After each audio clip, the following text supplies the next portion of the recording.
watching News 25. Local coverage you can count on.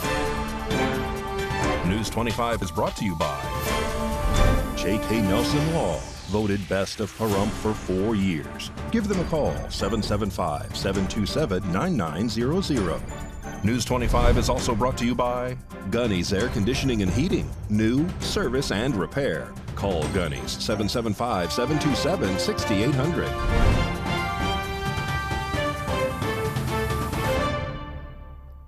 Hello and welcome to this edition of News 25. I'm Unette Gentry. Thanks for joining us here and on Ace Country Radio. We're also streaming at KPVM.TV and we're also now on Roku. It is Thursday, March 7th. And tonight at 6 p.m., President Joe Biden will deliver the State of the Union address. RJ Camacho has more on this story. Tonight, Joe Biden will be giving what may be his last State of the Union address should he fail to be reelected in this year's presidential election in November. While it may be uncertain as to what exactly the president may bring up during the State of the Union address, many have theorized that his speech may include talks about the economy, prescription drug prices, reproductive rights, Biden's unity agenda, which was introduced in his first State of the Union address, housing affordability, attacking junk fees, and expanding opportunities for small businesses and the environment. It has also been confirmed that he will speak on the subject of providing more aid to civilians in the Gaza Strip via creating a port to be used to deliver aid via the sea. While many will be watching, most will be watching even closer during Biden's address due to his age. He's currently the oldest president that has ever been in office at the age of 81. Should he be re-elected, he would be 86 at the end of a potential second term. Biden's age has raised concern among both his supporters and non-supporters, but it's not only Biden's age that worries people during this election season. A majority of U.S. adults additionally doubt Donald Trump's mental capabilities to serve as president, according to a survey that was done by the Associated Press's NORC Center for Public Affairs Research. According to the survey, 63% of adults in America say they are not confident in Biden's mental capability to serve effectively as our president. The same concern is shared on Donald Trump, albeit slightly smaller, with 57% of adults believing Trump lacks both the memory and acuity. The State of the Union address, however, isn't just for the president to talk about the current state of America, but is also a chance for them to propose new policies. Presidents can use the State of the Union address to lay out their goals and rally support for their plans, and it's believed that Biden may do this during tonight's speech. However, while the president may be seeking support during his speech, there is always the potential for protests as well. It's been no secret that presidents will have their policies, views, and etc. protested by those who disagree. It's also no secret that both supporters and non-supporters are discontent with the current state of the American economy and the Biden administration's response to the Israel-Hamas war, among other things. While some believe that he's been too easygoing on Israel due to the ever-increasing death toll of civilians in the Gaza Strip, some believe that he is spending too much money on funding the war, causing an additional increase in the already skyrocketing prices in the economy. Those who either care deeply about politics or just the general state of our country will be tuning in to see Biden's remarks later tonight at 6. The White House will be streaming Biden's State of the Union address on their YouTube, Facebook, and X pages. And after that, the traditional response from the opposing party will be held as well. This year, Senator Katie Britt of Alabama was chosen by the Republican Party to respond to the speech. She's currently the youngest female senator at 41 years old, and some party leaders hope she can be a rising star. On the topic of Republicans, Donald Trump has promised to provide a, quote, live play-by-play commentary on the speech on his account on Truth Social. In local political news, one of our very own Pahrump businessmen is running for U.S. Senate. News 25 is speaking with Dr. Jeff Gunter, who also worked in the Trump administration as ambassador to Iceland. My name is Dr. Jeff Gunter, Ambassador Gunter. I was Donald Trump, President Trump's U.S. ambassador to Iceland, and I've been here in Nevada seeing patients for 28 years. It's actually nice to be back here in Pahrump, where I've had an office since 1995. Like I said, I'm running for U.S. Senate because we need to take back our country, plain and simple. We do not have a border. If you do not have a border, guess what? You do not have a country. And across that border are illegal aliens coming across. They're creating crime across the country. It's contributing to our fentanyl deaths. Look at how many people have been dying from fentanyl. That's simply because the fentanyl is being assembled in Mexico and snuck across the border, and the ingredients are being shipped from China into there too. So number one, we need to shut our border. Number two, we have to get inflation under control. We know the cost of eggs. We know the cost of gasoline. When I become the next U.S. Senator from Nevada, let me tell you, it's going to be drill, baby, drill in all of the above energy policy. Why are we giving all our money to foreign countries when we could actually be keeping it here at home? I want America to be an oil exporter, not an importer, not importing oil from Iran, not importing oil from Venezuela. We have plenty of that liquid gold right here underneath, and we need to drill, baby, drill. Number three, we need to stop endless wars. Look at all the weak leadership that we've seen coming out from Joe Biden and his rubber stamp Jackie Rosen. What's going on is their weakness abroad invites aggression. The aggression that we're seeing happening originally in Afghanistan. When we withdrew from Afghanistan, we left Pahrump Air Force Base now that is under Chinese control in Afghanistan, left billions of dollars of weapons there. That actually occurred because of the weakness that we see coming from Joe Biden and the weakness we see coming from Jackie Rosen. And then that weakness, what else did it invite? It invited an endless war in Ukraine, where the billions of dollars we're spending in Ukraine basically invited Vladimir Putin into Ukraine, and now we see the Middle East on fire. Ballot harvesting is legal here in Nevada. And the reality is we need to have a lot of people out there harvesting those ballots, knocking on doors, and making sure that it's an overwhelming victory. We can't wait till Election Day anymore. We remember the great storm that we had during Election Day in the last election. We can't wait for that. We need to ballot harvest. We need to do it much better than the Democrats. We need an army of the faithful. We need our faithful, our churches and synagogues to be actively involved in going out and getting those ballots. It's legal in Nevada, and we have to beat them at their own game. And we have to be vigilant. We have to be constantly looking and putting a strong eye for any type of voter fraud that's going on there. And that's going to be the way that we're going to be victorious in 2024. We got to beat them at their own game. These are the issues that need to be addressed. These are the reasons why I'm running for U.S. Senate. These are the reasons why I'm 110% pro Donald Trump. And these are the reasons why we will make Nevada great again, and we will be victorious come November. And don't grab that remote. Much more local, national, and international news when News 25 returns.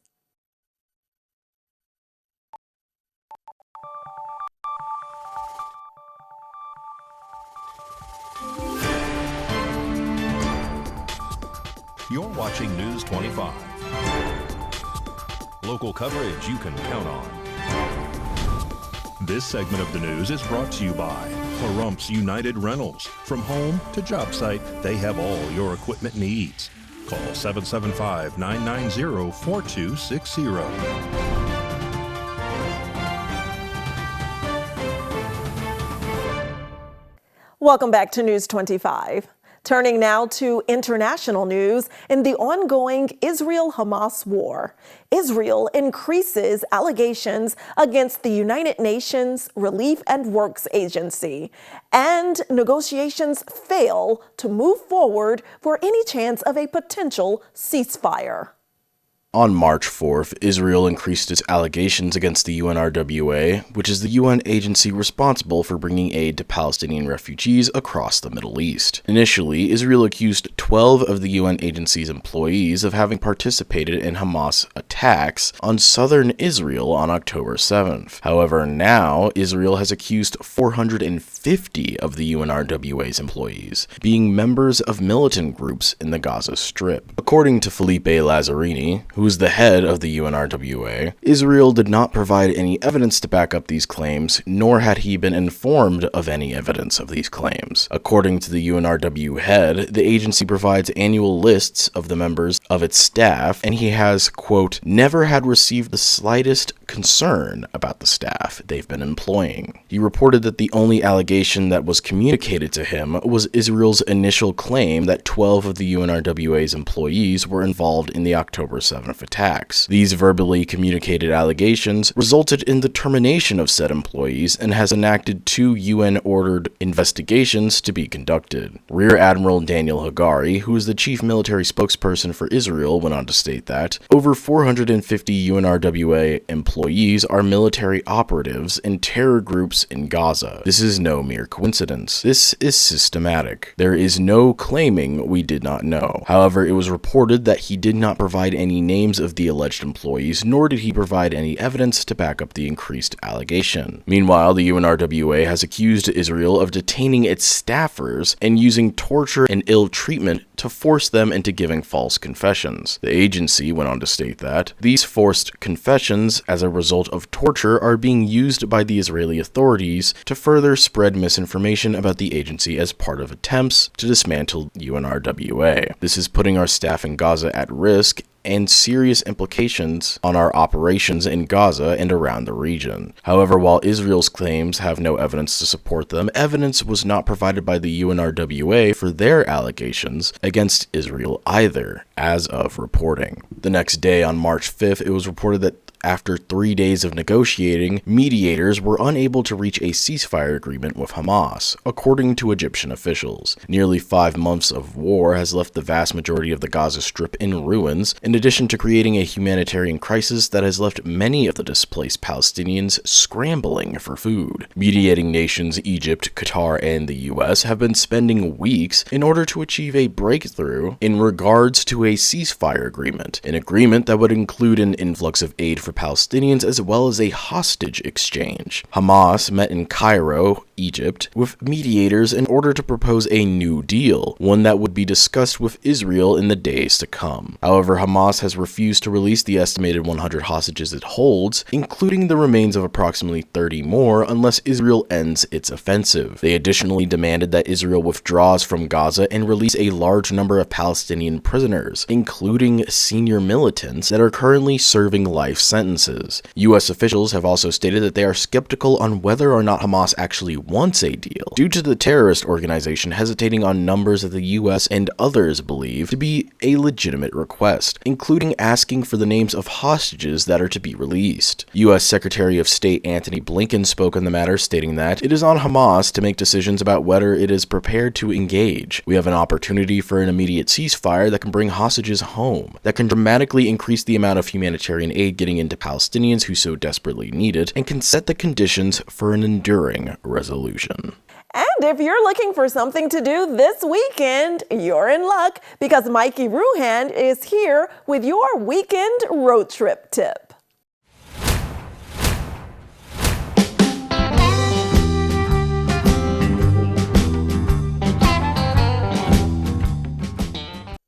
Looking to get away this weekend?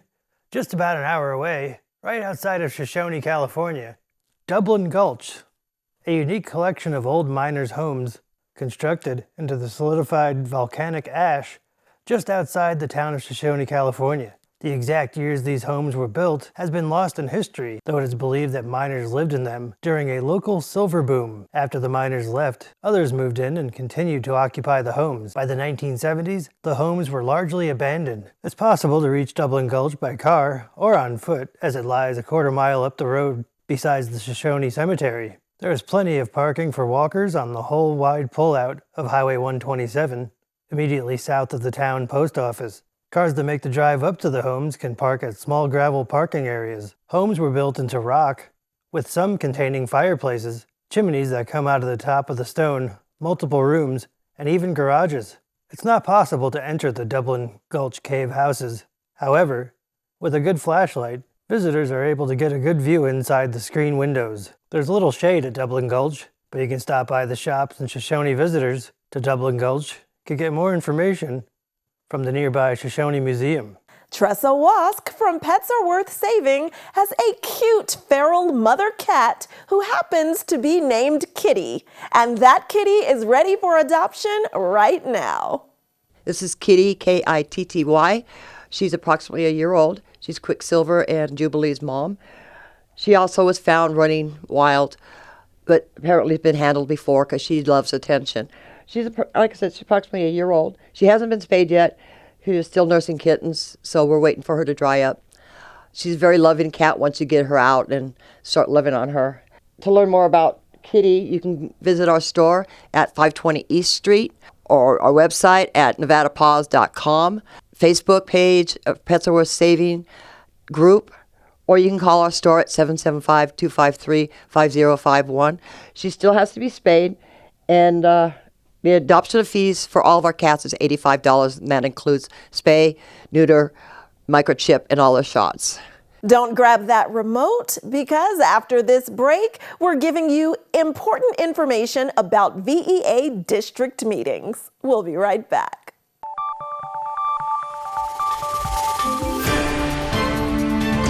You're watching News 25. Local coverage you can count on. News 25 is brought to you by Mountain West Lawyers, Injury Attorneys, 727-9500. Welcome back. Attention Valley Electric Association members, district meetings are just around the corner. And here's Valley Electric with more. This segment of News 25 is brought to you by Valley Electric and its family of companies focused on serving our members. We're better together.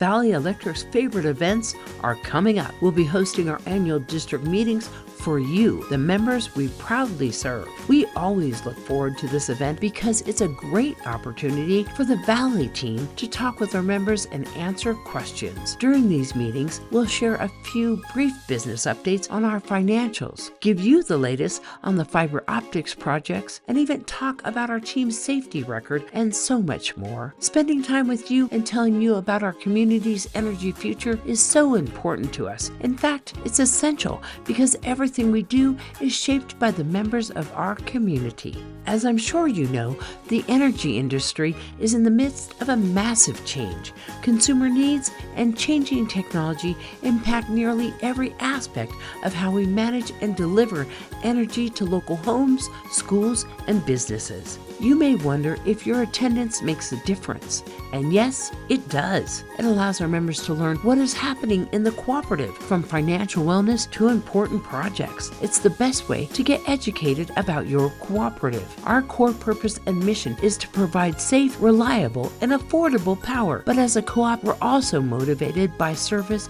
to our community rather than profits. We hope you'll exercise the benefits of your co-op membership and join us for your district's meeting. We look forward to seeing you.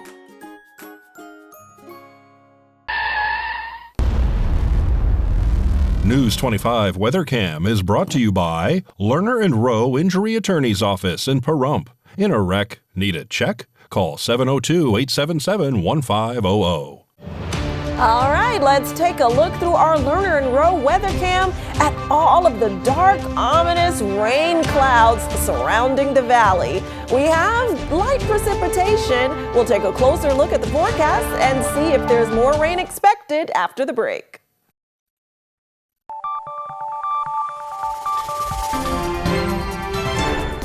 News 25 weather is brought to you by Dairy Council of Nevada. Undeniably delicious, undeniably dairy. Enjoy what's real.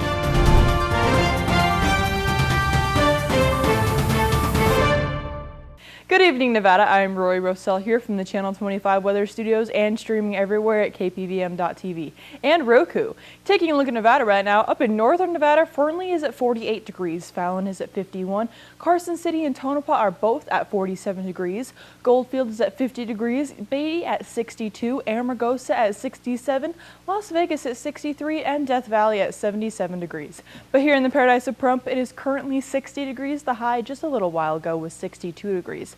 It says it was partly cloudy, but it was more of an overcast with just a little bit of sprinkling out throughout town in Pahrump today. Humidity 34% today, and the sun rose this morning at 6:05 and set at 5:45 p.m. The humidity goes up to 56%, and the low tonight is going to be 43 degrees. But taking a look at the 7-day forecast, you see a lot of sun, and we're staying in the high 60s and low 70s with little winds. But on Sunday, you are going to see that clock ticking because there is going to be spring forward, which means it's going to be an hour forward. I hope you guys are going to enjoy the time change and the great weather that is coming. Back to the desk, here's Unette. Thanks so much, Rory. And we have great entertainment news for those who are fans of 80s and 90s R&B. Well, one of the original boy groups of demand, New Edition, is extending their successful Las Vegas residency. They're adding more dates to perform at the Encore Theater on the Strip, starting again in July. Their initial residency started February 28th and had a successful run. And so Ronnie, Bobby, Ricky, Mike, Ralph, and Johnny too will start performances again at the Encore starting July 3rd and going through the second week of July. Those tickets go on pre-sale next Friday, March 15th, and every show will be at 8 p.m. Tickets will be $79. Well, that does it for this edition of News 25. I'm Unette Gentry, and from all of us here at KPVM and Ace Country Radio, thanks so much for tuning in, and we'll see you on the air next newscast. Good night.